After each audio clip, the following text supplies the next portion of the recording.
Revolution. Now. Move now. Mr. Omoyele Sowore and his co-defendant, Mr. Olawale Bakare, arrived in the court to the embrace of their ecstatic supporters. Operatives of the Department of State Services had brought them through the back door of the court. After a couple of cases were heard by the court, the case involving Mr. Sowore was called. His counsel, Mr. Adeyinka Olumide Fusika, told the court that his clients were not ready to take their plea because they had not been given the opportunity to interact with their lawyers. And an order for bail by the Federal High Court has not been complied with by the Department of State Services. This position was rejected by the prosecuting counsel, Mr. Hassan Liman, who insisted that the defendants had been properly served 10 days ago and the case was ripe for hearing. In a short ruling, the trial judge, Justice Ijoma Ojukwu, held that the arraignment is not in breach of any law.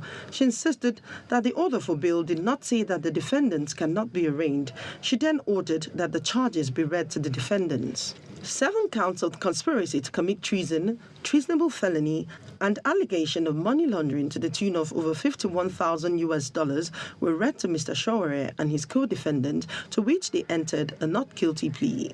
Counsel to Mr. Sowore attempted to make an oral application for bail, but Justice Ojukwu asked him to make a formal application because it is a fresh case. At this point, counsel to Sowore applied for a short adjournment to enable him file the bail application.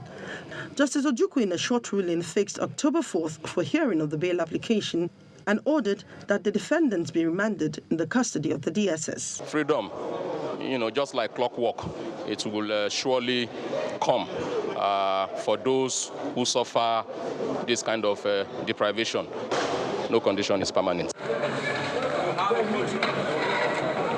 Outside the court, Mr. Sowore attempted to speak to journalists, but that was rebuffed by security operatives, leading to an altercation. This is a lawless country. That's why Nigeria must fight for its soul and ensure that the revolution that gives our people a chance to have a control of the world.